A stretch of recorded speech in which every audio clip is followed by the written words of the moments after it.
नमस्कार। आज के इस वीडियो में हम कक्षा 11वीं और 12वीं दोनों कक्षा के लिए हिंदी विषय के अंतर्गत समाचार लेखन के उल्टा पिरामिड शैली टॉपिक पर यहाँ पे वीडियो बनाया जा रहा है। ये 3 नंबर में पेपर में आता है, जिसमें पूछा जाता है कि उल्टा पिरामिड शैली किसे कहते हैं, उदाहरण देकर समझाइए, या उल्टा पिरामिड शैली किसे कहते हैं, उनके चरणों के बारे में लिखिए। तो सीधा हम देखते हैं यहाँ पे, यदि हम उल्टा पिरामिड शैली के बारे में पढ़ेंगे तो उससे पहले यहाँ पे नाम ही है समाचार लेखन। तो पहले हमको समझना पड़ेगा कि ये समाचार क्या होता है। समाचार के अंतर्गत समाचार के शाब्दिक अर्थ और उनकी उत्पत्ति के बारे में देखेंगे। दूसरा, समाचार की परिभाषा। तीसरा, समाचार के जितने भी तत्व, अंग और चरण हैं उसके बारे में देखेंगे, और समाचार के प्रकार। उसके बाद आएंगे समाचार लेखन। समाचार लेखन करने के लिए समाचार का संग्रहण कौन करता है और कौन लेखन करता है। समाचार के जो 6 प्रकार होते हैं उसके बारे में देखेंगे। उसके बाद लेखन की शैलियाँ, समाचार लेखन की कौन कौन सी शैलियाँ होती है, उनमें से सबसे जो फेमस शैली है उल्टा पिरामिड शैली, इसके बारे में हम देखेंगे। उल्टा पिरामिड शैली के इतिहास, उसकी परिभाषा, उसके अंग चरण के बारे में देखेंगे। साथ ही साथ एक उदाहरण के माध्यम से आप लोगों को इसे समझाने का भी प्रयास करूँगा। तो चलिए हमारे पास सीधे अपन आ जाते हैं। जो जो चीज़ें बोले हैं उनको एक एक करके कवर करते जाएंगे। यहाँ पे हमारे पास है समाचार के बारे में। समाचार के बारे में यानी समाचार क्या है। हर घटना समाचार नहीं होती।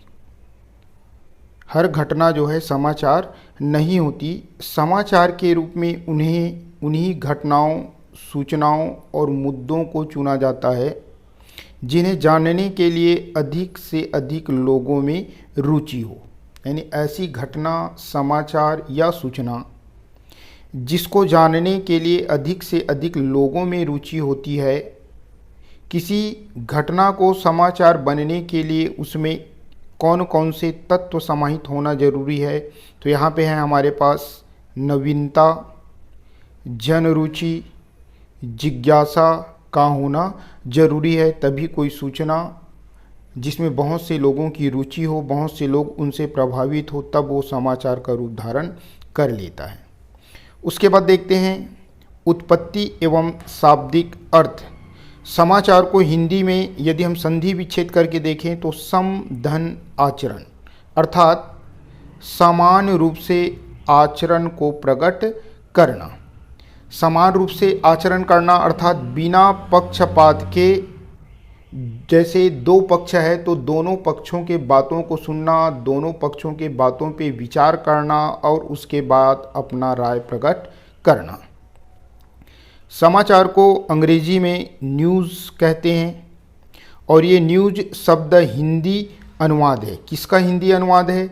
समाचार। यानी जिसको हम हिंदी में समाचार कहते हैं उसे अंग्रेजी में न्यूज़ कहा जाता है, जो न्यू शब्द का बहुवचन है। जो न्यू शब्द है उसका बहुवचन अर्थात प्लूरल नंबर जो है न्यूज़ होता है। एस लगाने पर बहुवचन बन गया।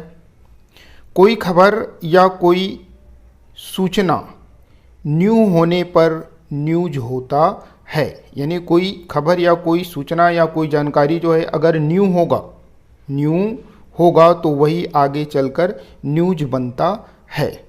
अब यहाँ पे देखते हैं हमारे पास समाचार की 2 परिभाषाएं हैं हमारे पास। ऐसी ताज़ा घटना, विचार या समस्या जिसका अधिक से अधिक लोगों में प्रभाव पड़ता हो उसे समाचार कहते हैं।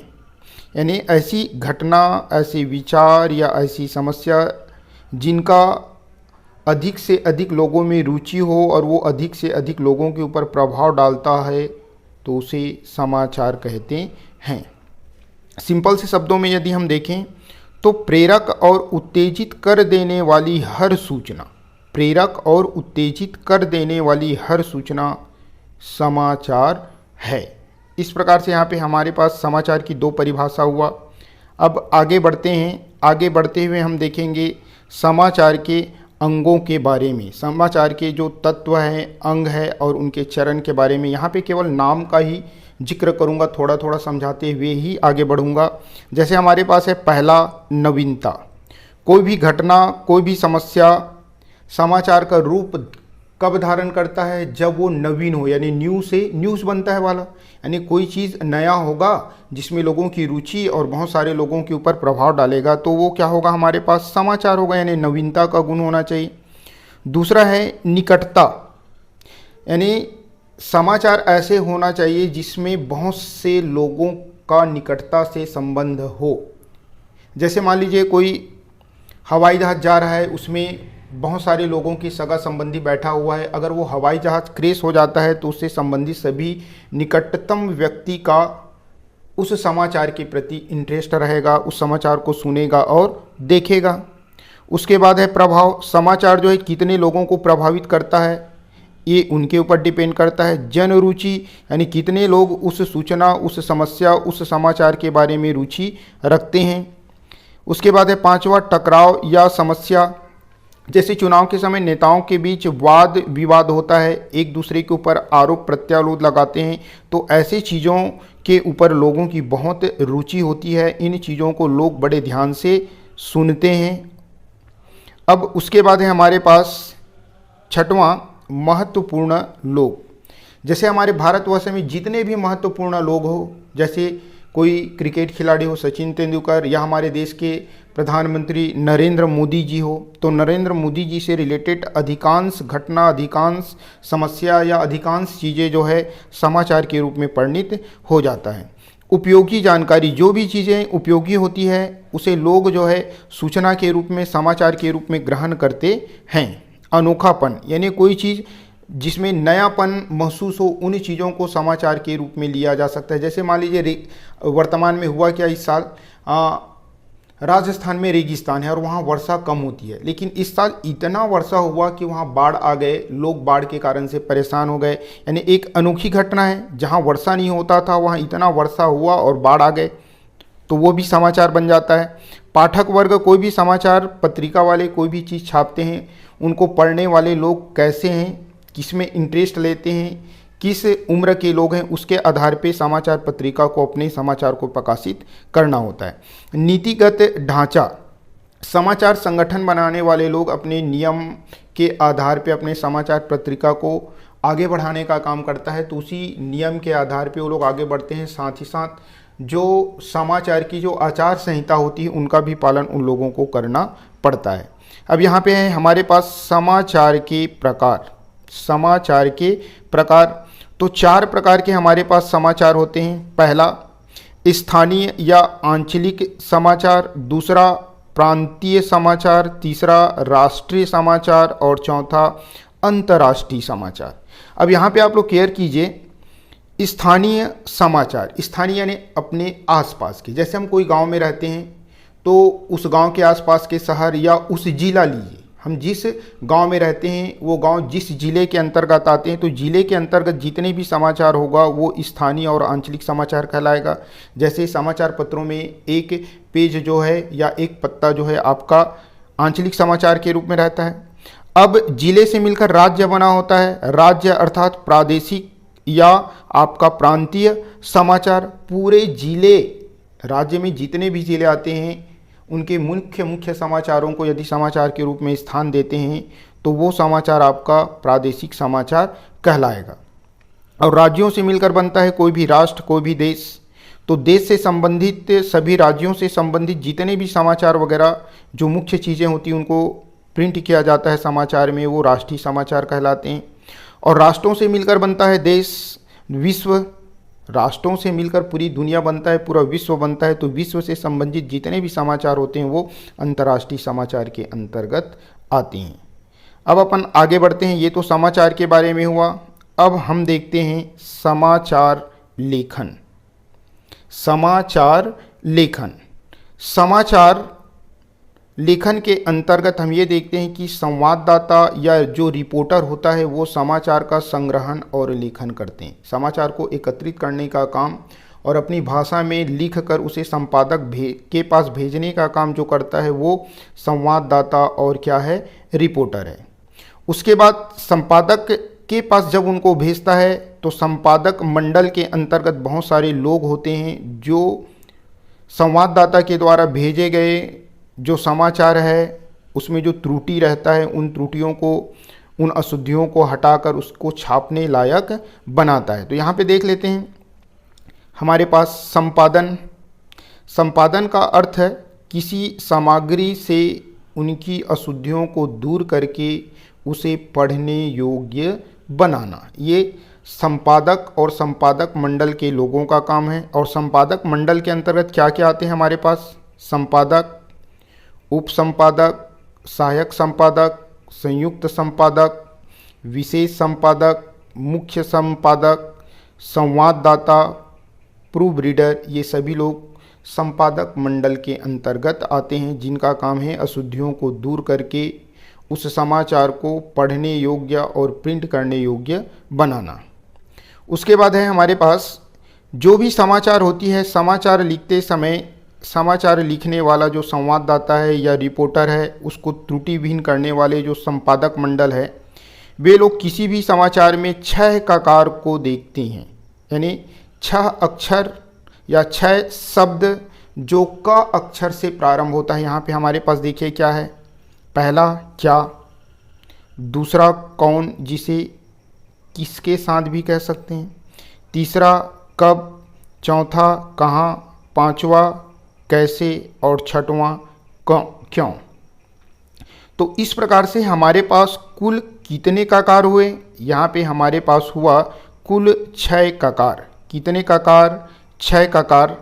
पहला क्या, समाचार ऐसे लिखा जाना चाहिए कि क्या हुआ उसकी जानकारी पढ़ने वालों को मिलना चाहिए। किसके साथ हुआ ये भी जानकारी समाचार पढ़ने वालों को मिलना चाहिए। कब हुआ ये प्रश्न का उत्तर भी समाचार में मिलना चाहिए।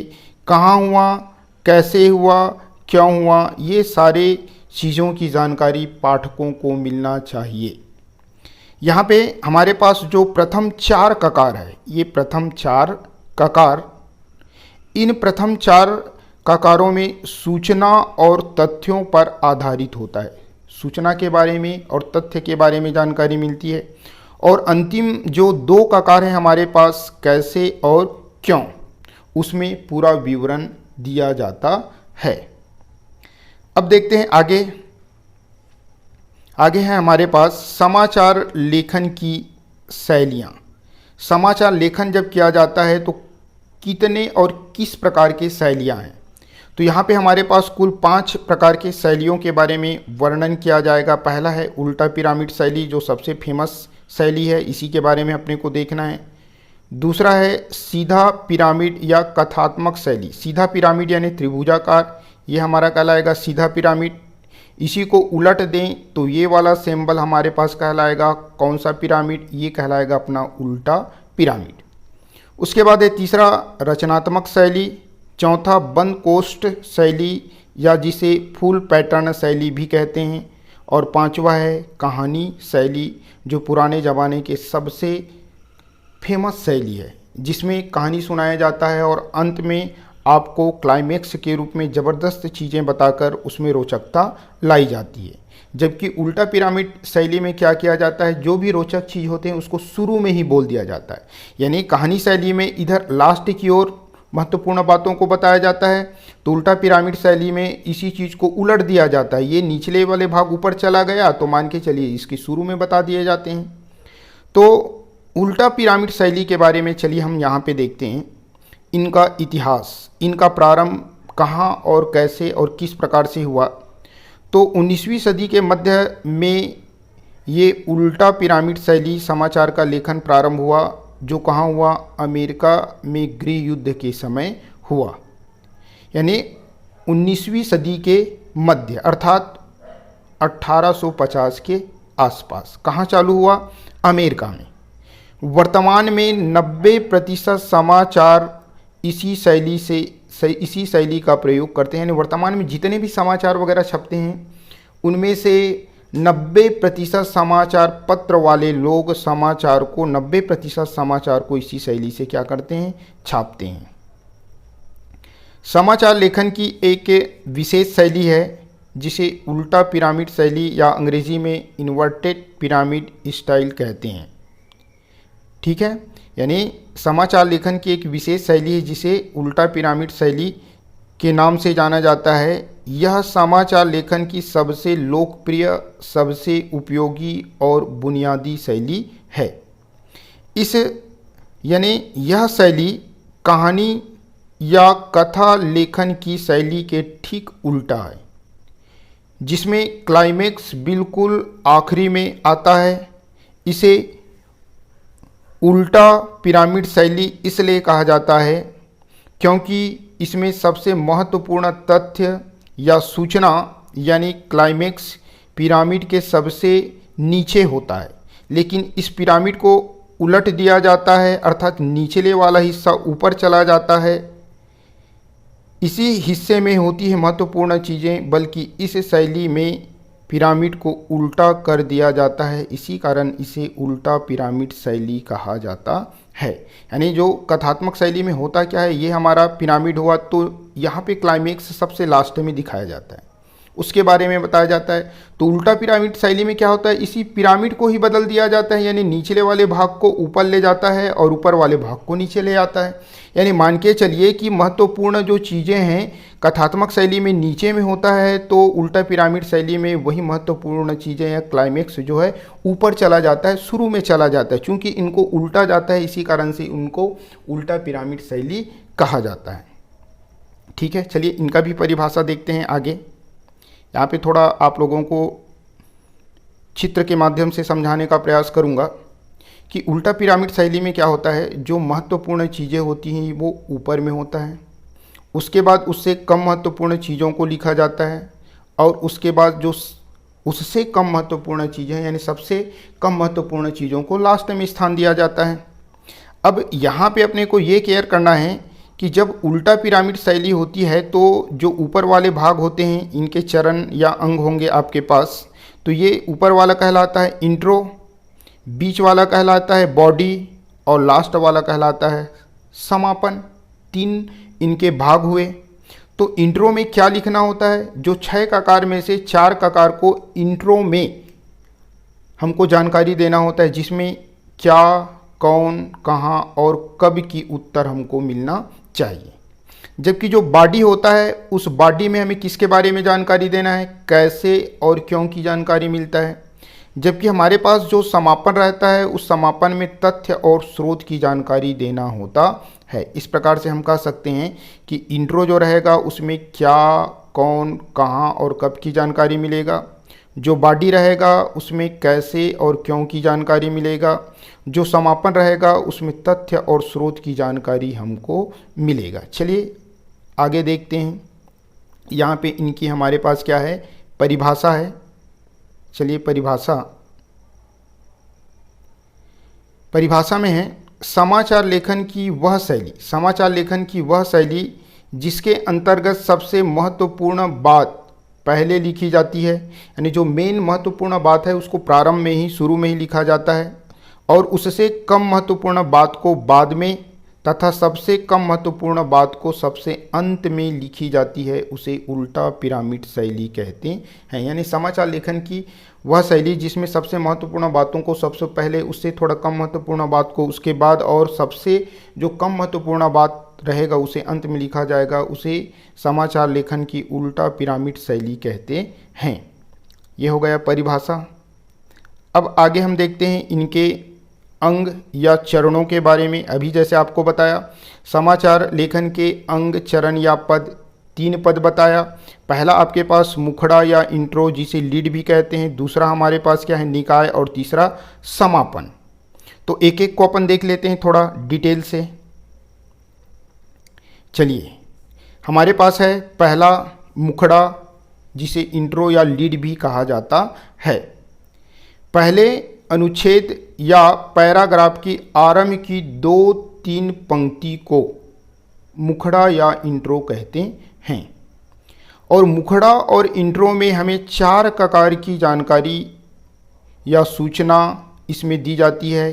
क्या, कब, कहाँ और कौन की सूचना होती है। इसका संबंध तथ्यात्मक जानकारी और सूचना से होता है, विवेचन या विश्लेषण से नहीं होती है। तथ्यात्मक जानकारी और सूचना इनके माध्यम से हमको प्राप्त होता है। यानी कहने का अर्थ क्या है, शुरू में जो 2-3 वाक्य लिखा जाता है, पंक्ति जो लिखा जाता है, उसे मुखड़ा या इंट्रो कहते हैं। और इसमें हमारे पास 4 ककार की जानकारी मिलता है। कौन कौन से 4 ककार? क्या, कब, कहाँ और कौन की। और इसमें तथ्यात्मक जानकारी या सूचना होती है। दूसरा है हमारे पास निकाय या बॉडी।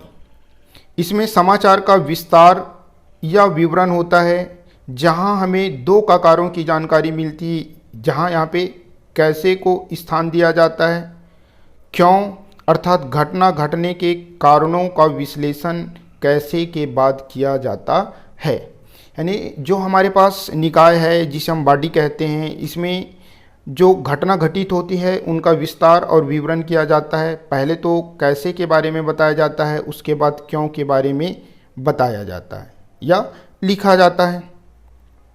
उसके बाद है तीसरा समापन। यह समाचार का अंतिम बिंदु होता है। इसमें समाचार लिखने वाला समाचार के कारणों को सामने रखते हुए पाठकों के लिए विचारणीय बिंदु छोड़ जाता है, जो काफ़ी संक्षिप्त रूप में होता है। साथ ही इसमें समाचार के तथ्यों और स्रोत की जानकारी दी जाती है। यानी अपने को समापन को संक्षिप्त में लिखना है, और जो समाचार हम लिखें उनकी तथ्य क्या है, उनका स्रोत क्या है, इनकी जानकारी भी हमें देना होता है। चलिए आगे देखते हैं। हमारे पास है एक उदाहरण के माध्यम से इनको समझाने का प्रयास करता हूँ। हमारे पास ये उदाहरण है, जैसे शीर्षक है उदाहरण का, जो हमारे पेपर में समाचार में जो छपता है। जैसे मुंबई में छत ढहने से 4 के बजाय यहाँ पे आगे 20 लिखा हूँ, और यहाँ पे 30 है, उसके बजाय लिखा हूँ 50। तो मुंबई में छत ढहने से 20 लोग मरे और 30 लोग घायल हुए। ठीक है। तब इंट्रो यानी पहला काम है हमारा इंट्रो। इंट्रो में क्या रहेगा? मुखड़ा या इंट्रो। मुंबई 30 जनवरी उत्तर मुंबई के शास्त्री बाजार में गुरुवार की शाम बहुमंजिला इमारत की छत ढहने से 20 लोगों की मौत हो गई और 50 लोग घायल हो गए। 100 से अधिक लोगों की मलबे में दबने की आशंका है। घायलों को अस्पताल में भर्ती करा दिया गया है। ठीक है। तो यहाँ पे हमारे पास इंट्रो है, इसको केयर कर लेना। ये 4 के बजाय 20 है, और ये हमारे पास क्या है, 30 के बजाय 50 है। तो सूचना हमको मिलता है, समाचार जो पढ़ते हैं हमको जानकारी मिलती है कि मुंबई, कहाँ मुंबई, कब 23 जनवरी, कहाँ शास्त्री बाजार, कब गुरुवार की शाम बहुमंजिला इमारत ढही तो 20 लोग की मौत हुई और 50 लोग घायल हुए। 100 से अधिक लोगों की वहाँ दबने की आशंका व्यक्त की जा रही है और घायलों को अस्पताल में भर्ती कराया गया है। तो यहाँ पे देखिए 2-3 पंक्ति को इंट्रो कहते हैं, तो 2-3 पंक्ति तो ऑलरेडी यहाँ पे है, और हमारे पास इसमें 4 ककार की जानकारी मिलता है। देखते हैं कि 4 ककार का उत्तर आपको यहाँ पे इसमें मिलता है कि नहीं। पहला हमारे पास क्या है? क्या। क्या, तो क्या में क्या लिखोगे? 20 लोग मरे और 50 लोग घायल हुए। यानी 20 लोगों की मौत हुई और 50 लोग घायल हुए। कौन? यानी मरने वाले 20 लोग, घायल होने वाले और 100 लोग कौन हैं? तो यहाँ पे कौन में क्या होगा? आम लोग, यानी आम नागरिक। क्योंकि जानकारी मिल गया। कौन? यानी आम लोगों की जानकारी हमारे पास मिल गया। उसके बाद है तीसरा ककार कब। तो यहाँ पे स्पष्ट लिखा है शुक्रवार की शाम। शुक्रवार की शाम। घटना कब हुआ? शुक्रवार की शाम। कहाँ? घटना कहाँ हुआ? तो यहाँ पे देखिए हमारे पास मिल रहा है उत्तर मुंबई के शास्त्री बाजार में। उत्तर मुंबई के शास्त्री बाजार में। देखिए हमारे पास 4 ककार का स्पष्ट अपने को उत्तर मिल गया है। क्या में बोले तो 20 लोगों की मौत और 50 लोग घायल। कैसे? कौन? तो आम लोग अर्थात आम नागरिक या आम जनता। कब? गुरुवार की शाम को। कहाँ? तो उत्तर मुंबई के शास्त्री बाजार में। मेरे ख्याल से ये समझ आ गया होगा। अब हमारे पास आता है दूसरा, बाडी या निकाय। इसमें क्या होता है? वर्णन होगा समाचार का। प्रत्यक्षदर्शियों के मुताबिक पहले तो शास्त्रीय बाजार की गुंबद नुमा विशालकाय छत ढही, यानी छत का ऊपरी भाग ढहा, और ये छत जो है बहुमंजिला है। और उसके बाद छत को संभालने वाले जितने भी पिल्लर थे, जितने भी खंभे थे, वो एक एक करके गिरते गए। शहर में मेयर ने इस दुर्घटना के पीछे कोई आतंकी संगठन का हाथ होने से इनकार किया, यानी इसमें कोई आतंकी संगठन का हाथ वगैरह नहीं है। प्रारंभिक जांच में पता चला है कि पिछले दिनों हुई भारी बारिश की वजह से पुराना इमारत की छत ढही है, यानी बारिश के कारण से ये दुर्घटना हुई छत ढहने की। तो चलिए इसमें हमारे पास कितने ककार की जानकारी मिलती है? 2 ककार। एक कैसे और दूसरा क्यों। तो कैसे, ये घटना कैसे हुई? तो क्या हुआ हमारे पास? छत ढहने से आतंकी घटना नहीं है। ये घटना कैसी हुई? छत ढहने से हुई। तो इसी को याद रखना है, छत ढहने से ये घटना हुई, जबकि ये कोई आतंकी घटना नहीं है। क्यों हुई? क्यों हुई? तो स्पष्ट पता चल रहा है कि भारी बारिश की वजह से, भारी बारिश की वजह से ये घटना हुई। अब अपन आ जाते हैं तीसरा, समापन। समापन में हमें तथ्यों और स्रोत की जानकारी मिलती है। तो यहाँ पे क्या हो रहा है? इस दुखद घटना की समाचार पाते ही आसपास के लोग एकत्रित हो गए और प्रत्यक्षदर्शियों के साथ, यानी वहाँ पे जो लोग मौजूद थे, अन्य लोग, उनके साथ यथासंभव सहायता कार्य में जुट गए। जबकि पीड़ित लोगों के घरों में शोक की लहर व्याप्त हो गई। मेयर ने इस घटना पर दुख व्यक्त की। मेयर ने इस घटना पर क्या किया? दुख व्यक्त किया। अब यहाँ पे देखिए जो हमारे पास समापन है, इस समापन में स्रोत, कहाँ से स्रोत हमें प्राप्त हुआ? तो हम यहाँ पे बोलेंगे मेयर।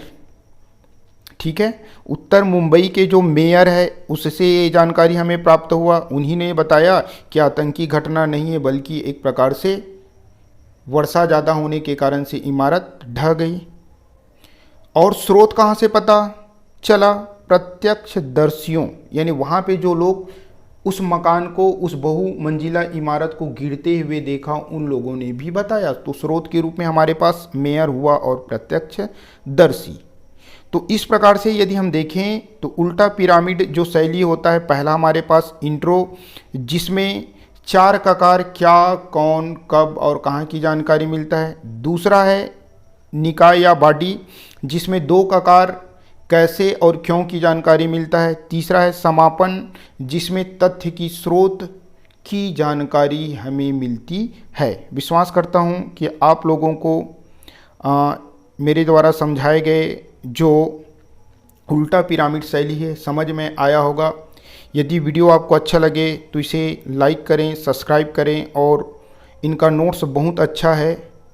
अपने दोस्तों को भी इसे शेयर करें ताकि नोट्स का लाभ उनको भी मिल सके। पुनः वीडियो देखने के लिए आप सभी को बहुत बहुत धन्यवाद।